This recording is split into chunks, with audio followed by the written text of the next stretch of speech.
everybody. Yo.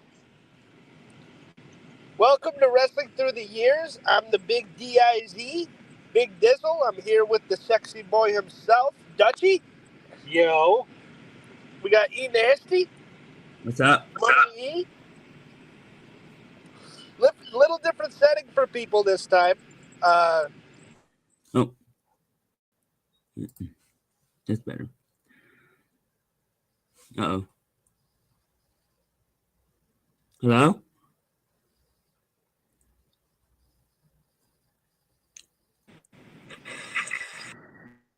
Quit fucking with shit. But, can you hear me? Yeah. Okay. Yeah, it's during the day. We're here for the Wrestling Through the Years breakdown, the Dizzle Money E breakdown, and I guess Doug's here too. Only because I'm in the car. So we're doing this episode of Raw and the Netflix era. If you didn't see it, Eric went live if that video's still up. If Hunter has It is. cable. It is still up? Yeah. So there you go. So go check that out. 3 hours and about 40 minutes that Eric was live for this thing. But we're here to do our official review. We told you we're going to talk more current, and that's what we're here to do. Exactly. So we're going to talk some more current, whether it's on the go or at our professional studio like we usually are. Yeah. So let's get into it. Yep. What do you guys think of of them saying this is a new era, and then fucking Triple H and The Rock coming out? For some reason, and I'm not here to shit on it. I enjoyed the show. Did you enjoy it? Yes, I did. Eric enjoyed the show. I mean, I enjoyed it. I know some people were just like, oh, this was too much of an introductory to Netflix. Like, there should have been more matches. And it's just I kind of say the same thing, but I still liked it. Well, here's the thing. It's an introductory to Netflix. You know why? Because it was their first episode on Netflix. Yes. So it had to be an introductory. An introduction to Netflix. Because you're putting yourself on a new platform. You have the next, 5 years to, produce great matches.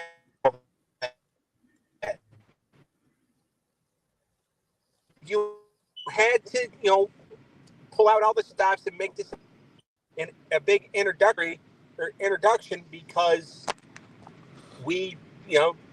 because that's what you're doing. You're introducing yourself to a new audience. So anybody that had an issue with that, you don't know what the hell you're talking about, pretty much. No, I get where you're coming from, and I do agree that that's why they had to promote Netflix. I will say, though, it was a bit egregious. It was said about 35 times. Yeah. I'm on Netflix, brother. I'm watching it. I know. You know what I mean? Like nobody is not watching this on Netflix. So, why are we just sucking Netflix's dick? I get it, and I get the first two, Triple H doing it, even Rock doing it, okay. Does Hulk really need to come out?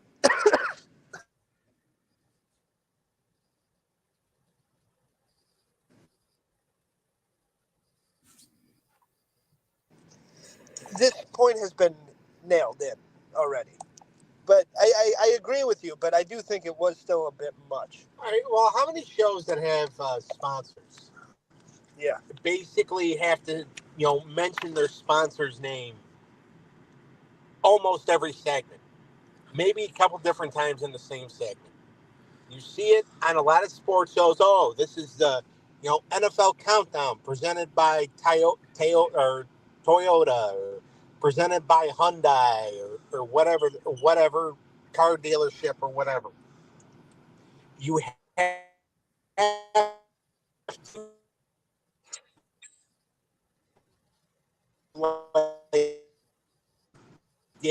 his name or whatever platform you're on, they get paid. Yeah. And they have to make money. So, I think WWE's doing pretty good in the money department, though, right? Yeah, well, I'm talking like, they get like, a certain, I think there's like a certain quota you have to. on WWE shows when it's sponsored by whatever Slim Jim, I usually hear him say it about twice throughout the whole show. I agree with you. You need to fucking. You're on that. They just paid you $5 billion. This is your home now. This is the Netflix era. It's not the Paul Levesque era. It's not the Renaissance era. It is the Netflix era. I agree with all that. They did. I do think that they fucking really nailed it in, though. I won't say that they didn't really nail it in. I can't say that because they did. Well, no, I'm not saying they didn't nail it in. I'm just saying is that like a lot of people, because a lot of people were complaining. It's like, oh, it wasn't really about the matches. It was more about saying, hey, you're on Netflix. You know, you're going to get matches next week. You're going to get matches the week after. Yeah. This was their first time on the show. It's just like, just enjoy what they had. Like, I understand people have to nitpick because that is their job because they have podcasts for a reason. Yeah. I understand the nitpicking. Yeah. But shut up. Just shut up and enjoy the show. Yeah. If you don't enjoy the show, then, you know, whatever. But if you're just going to nitpick about the fact that they said, oh, yeah, we're on Netflix 40 times, then, you know,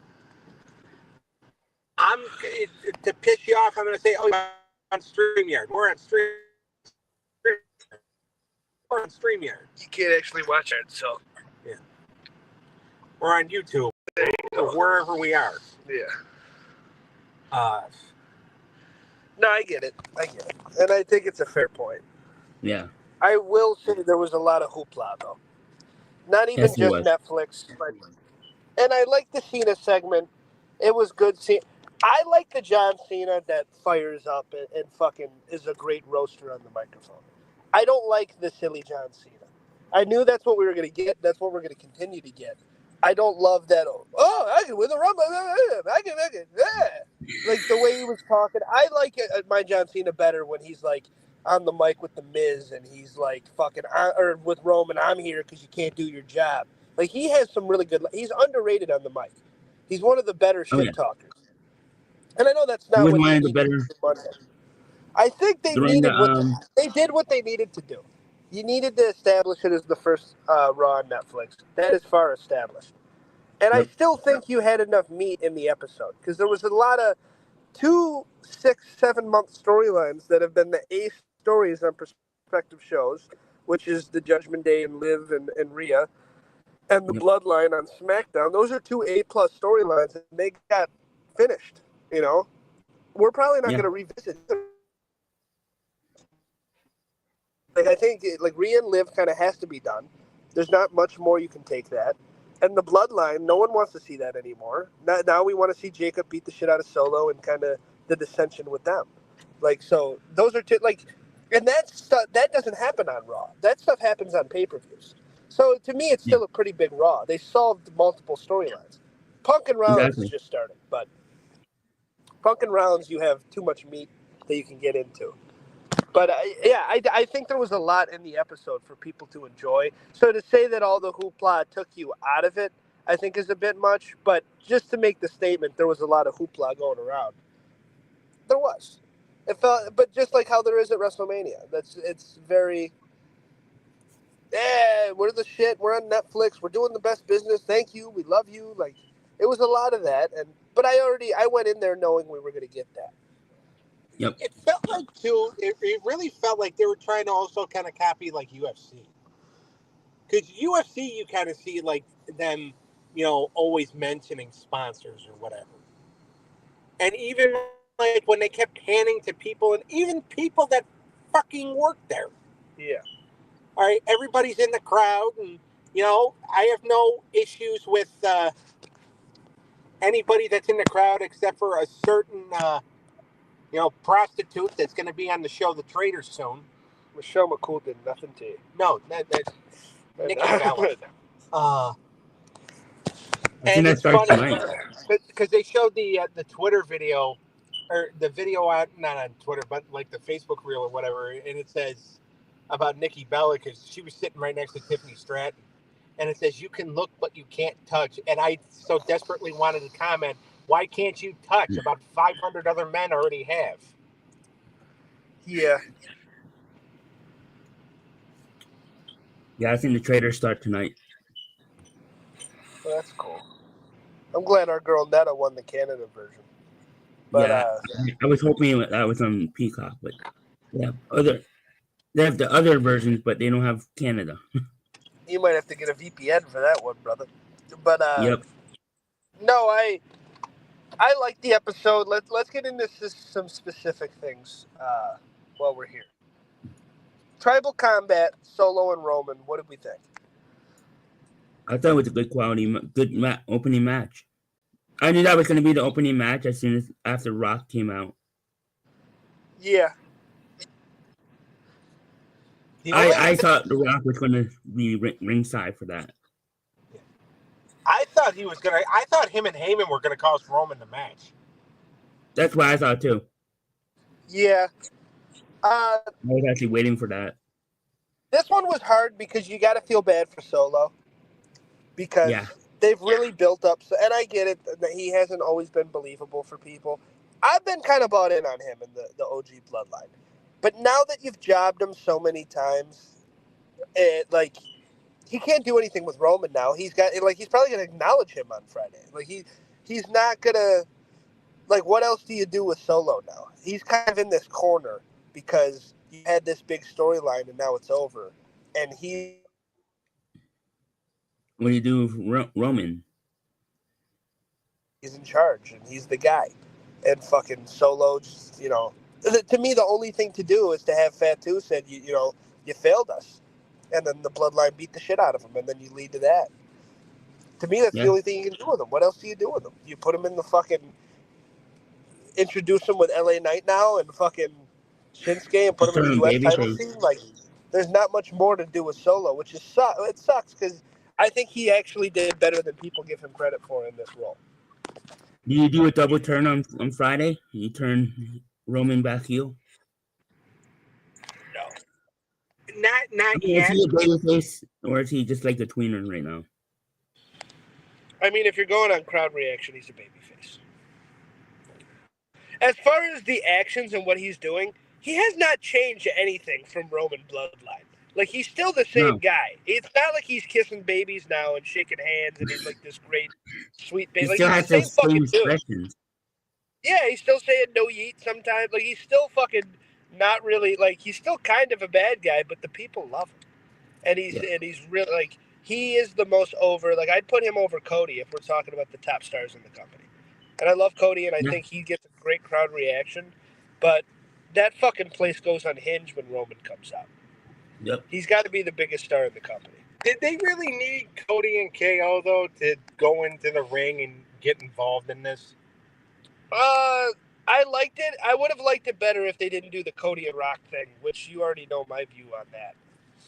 Yeah, that was kind of surprising. That I hate after I hate it. And I watched NXT last night, and and the Rock's promo on it was like, "Oh, everybody loves you. Why is he being mean to Cody? Be. And he's like, and now this year, everyone's like, why is he being nice to Cody? Be. I thought that was a pretty good reaction from The Rock. Because I think we're expecting Rock and Cody.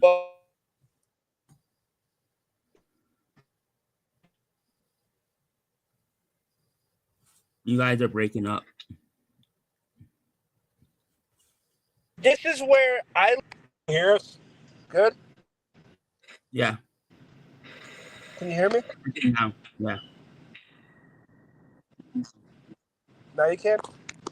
Yeah. All right.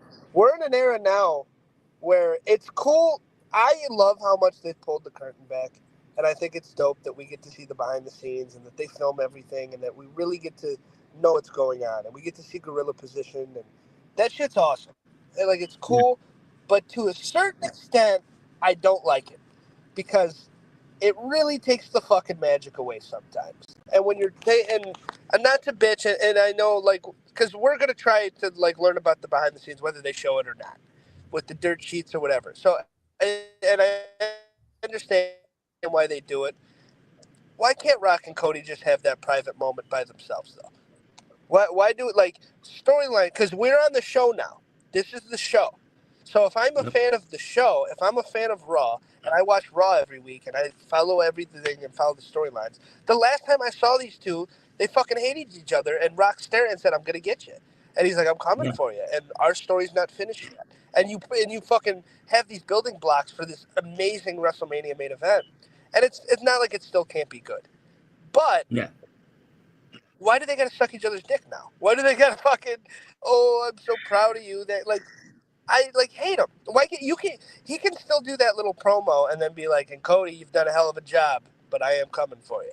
Like, but it didn't really feel like it was like we have two Rocks. We have babyface Rock and heel Rock, and we just got babyface Rock, and I love the Rock, and I feel bad that everybody turns on him all the time now because I think he is one of the best guys to ever do it. Yep, I love the Rock. But I did not. I didn't need to see them hugging and shit and being like sweet together. I'd rather and Cody smiling at him. It's like this guy just beat you up. And like he's joking about his mom. Like, he's like, "Oh, tell Mama Rose," and Cody's like, silly Rock. It's like, dude, he's just fucking. He made you bleed and put it on the weight belt that has your mom's name on it, and was fucking talking all this shit. And now he's just fucking that guy. Oh, it's forgotten. It's like. Yeah, it's like they want to forget that. And I'm not with the fans that are like, "Oh, it's over, it's ruined now. They can't do WrestleMania. They can't me." No, it's wrestling. They can always bring it back. They can always fucking next week. He comes out and does the same thing, but then fucking kicks Cody in the balls, or fucking like you can still lead to that. It does not take away from it, but no, it doesn't. If you continued to do it every week, it would. But they're not going to do that. So I don't agree with all the hate for it. But when I saw it, like I was looking at Doug without going online or anything, and I was like, I don't love this. Like I'd rather they just hate each other on the TV, and then maybe they can do the Instagram shit still. But yeah, it did throw me off a bit. Tribal Combat, I thought was a very good match. I do think Cody and Kevin. Because Kevin's the whole Bloodline Destroyer thing, him and Drew. I was thinking Drew was going to come out too. Yeah. Because I think we might get like a union of Drew, fucking Kevin, and then I think they're going to try to bring Seth into it. That would be cool. I think I feel like Drew would have come out if he wasn't later on in the show. The new Shield. Yeah. Because Jay didn't come out either. Yeah, they had to prepare for their match. Which that match had a very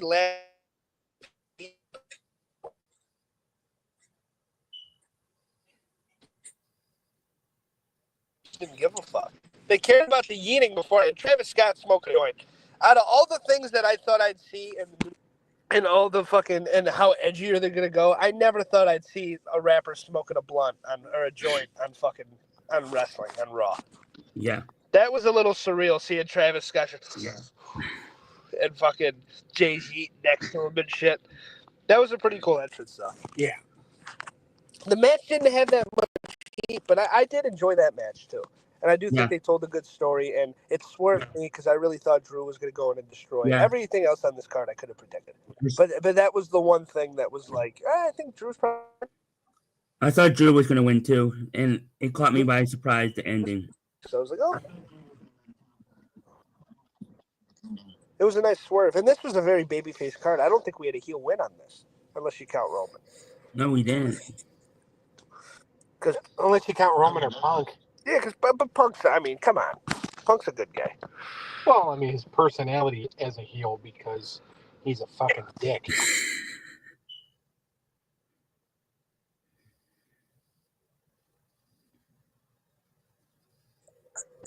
If I was to rate it out of...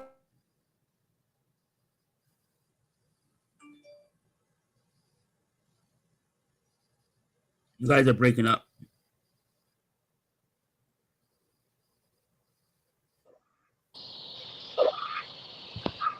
Cool. What's going on? Disconnection? Yeah. What would you give Tribal Combat out of 5? I'll give it a 3 out of 5. Solid 3. I would say about a 3. Yeah. Because it was, I mean, they booked it like the WrestleMania main event. There was a lot of people coming out and a lot of like the surprise. Like it was cool, and I like Kevin and then Cody coming out to save him. Like that was sick, but it was like they were trying to make it more special than what. If they didn't come out, I would have gave it a 3.5. Go ahead. If there wasn't so much interference, I would have gave it a 3.5. So that took it away from you a little bit. A little bit, yeah.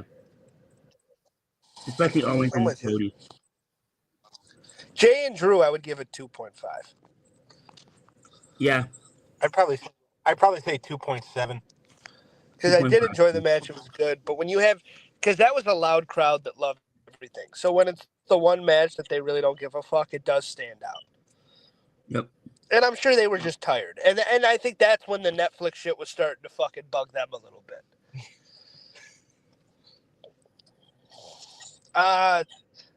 Let's make fun of Hulk Hogan. How fun was it seeing him get booed? Oh, I loved it. I loved it. I know people that only turn that show on just because he got booed. I don't know why. That was a pointless promo he did.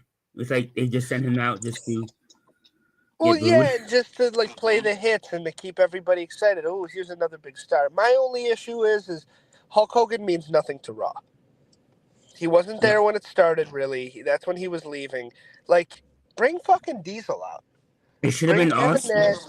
It should have been Brett. It should have been anybody. But like, do someone from the founder. Bring Doink the fucking Clown out. Bring somebody from fucking. Like, it was cool seeing X-Pac because he means a lot to Raw and the 1, 2, 3 kid and shit. But fucking like Hulk Hogan, he doesn't have anything to do with Raw. He left by the time Raw, and then he was kicking Raw's ass. And then when he came back and he was Mr. America, he was on SmackDown. Yeah, he never really did Raw shit. Were you surprised Austin didn't make an appearance? I don't know what's going on with them. I think he just likes chilling with Poncho and the cats at the ranch.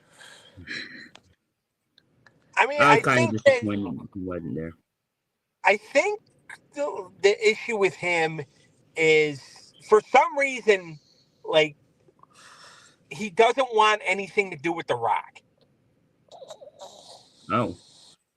Which is insane, because that is his biggest and best rival of all time. Yeah, but like apparently, like that's where, like, because he was scheduled, he was gonna be there, and then all of a sudden Rock's just like, oh yeah, I'm gonna be there too, and then reports come in that Austin called WWE and said, never mind, I got something else I got to do. That's crazy. Did they have a falling out or something? I don't know. Nothing that I've heard of. I don't know. Like, nobody's really like speaking on it. And when he's been asked about it, he's just like, "Oh yeah, my wife had something else for me to do." It's like he's Ricky Steamboat. So it must be more on Austin's side than Rock. I think Rock thinks that him and Austin are like such good buddies and have all respect for each other. No doubt in my mind that it's all Austin, because Austin is a little drama bitch. And I love Undertaker, and that pop was fucking amazing at WrestleMania. You were there, but like if the glass would have broke instead, like come on, bro. And that was perfect. Like, and it's WrestleMania and it's Rock and it like that made. As much as I'd love to see him on Raw, the WrestleMania 40 shot was the shot for him to make if he was going to do anything. Because as cool as it was to see The Undertaker, what does he really have anything to do? I mean, him and Rock have had matches. They never really had that great chemistry, if we're being honest. But, I mean, fucking Austin and The Rock are linked for life. Yep. Like, those are the two, just like Dusty and Ric Flair. Like, that is one of the biggest, best rivalries and WrestleMania matches you can get. So it was crazy not seeing him there. But not seeing him on Raw, I love that we celebrate the past. And like when we brought Bret Hart on Raw and shit like that. Like I like shit like that. I do like Hogan and Taker are two that I don't need to see anymore. Right. And I like, no offense to Undertaker, but and I get it. The WrestleMania 40s, like that was closure for me. How much fucking closure do you need, brother? Like you've been fucking, like they always fucking bring him out. And I don't want to be that guy because people love him, and that's a big moment, and it means a lot. So Yeah. That does make me happy, and I don't want to be that fat fan that shits on that. But there's Yeah. so many fucking guys, man. So many legends, so many people that mean something that we have not seen in so long that it's like we need Taker again. Like, it was cool in the moment with him and Rhea Ripley, but it's like, and I get it, the Roman retirement and then the Goldberg, and you got your closure with AJ Styles, bro. The Boneyard match was fucking epic. Yeah. It was a great final match. Now you got closure again because you did the whole thing with Cody. You mean a lot to that. That was a magic moment. And now you do another shot. It's like, at one point, do you want to stop? But I would just love to see a couple guys we haven't seen in a while as well. Yeah. And Hogan's going to be at Saturday night's main event. I don't know why they didn't just save him for that, especially with the whole Trump. We're not going to get into politics, but he's a Trump supporter. Yeah. Los Angeles is a liberal place. I mean, know your crowd. Like what? And I don't think it's all that. There's plenty of reasons to hate Hogan, but I do think that had something to do with it. I mean, probably And what's funny is, I don't know. I mean, I know why they booked him for Saturday night's main event because he was such a huge part of the show. Yeah. But you have Jesse Ventura back. Jesse Ventura, if murder were legal, Jesse Ventura would put a bullet in Hulk Hogan's head. Yeah, but also, if we can get those two in the same room, how fucking hilarious. It would be hilarious, but I think it would, just like we just talked about with Rock.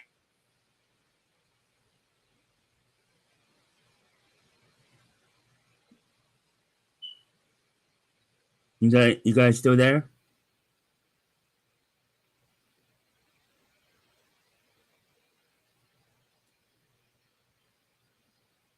Breaking up.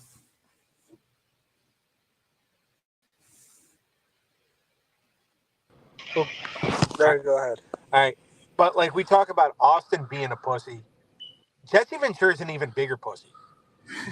Like, he's gonna, like, they're gonna have to like do some, and I'm sure Triple H can do something and be like, all right, guys, this is what you got to do, and I think they will listen. Yeah. Put them on commentary together. Oh boy! All right, real quick before we get out of here, Liv and Rhea, did we love it? I loved it. I would have loved the last woman standing stipulation better, but I thought that was going to be the stipulation. Yeah, I'll give it a 4. It was fine. Yeah, I still enjoyed what we had. I thought it was the best match. 4 out of 5 for me. Yeah, 4 for me as well. 4.5. Punk and Rounds was an amazing main event. I'll say it right now. It had the heat. It had the crowd. Even though some people are saying it didn't, it had the crowd. I was watching it. Yeah. And both guys just fucking gave it their all. And you can tell they're not done. And I don't want them to be done. I want more. So I really enjoyed it. I like that Punk went over clean. And then it was just now Rollins. Now next Monday we have to watch Rollins eat crow, and that'll be like cool to see how he maneuvers that and be like, I've been talking. This guy beat me. So that'll be fun to explore that. I love the spot of them coming off the suplex into the GTFs. I thought that was a great finishing spot. I give it 4.75 out of 5. I would agree with that. And of course, he's always the troll, fucking wearing the same jacket he wore it all out for the Jack Perry brawl with the 3 X's on the back. He's such an asshole. As soon as I saw that, I'm like, this motherfucker, he knows what he's doing. But I thought it was a great show. Overall, out of 10, because there was some hoopla that took me out of it, but there was also a lot of good stories, a lot of good finishing of stories, and it had that big spectacle, big fight feel to it. I would give the whole show an 8.2. Yep. I would say 8.5. Eric? I'd give it an solid 8 out of 10. All right. So we have on Friday. We'll see everybody for our for part 2, the second half of January, for our head booker for rebooking the war. So we'll see everybody then. Might do a little something tonight after AEW, but we'll see. And we'll see everybody For next time. MBW. Yeah, for AEW. So we'll see everybody next time for the Wrestling Through the Years breakdown. Later. Yep, later. Bye, guys. Peace out, brother.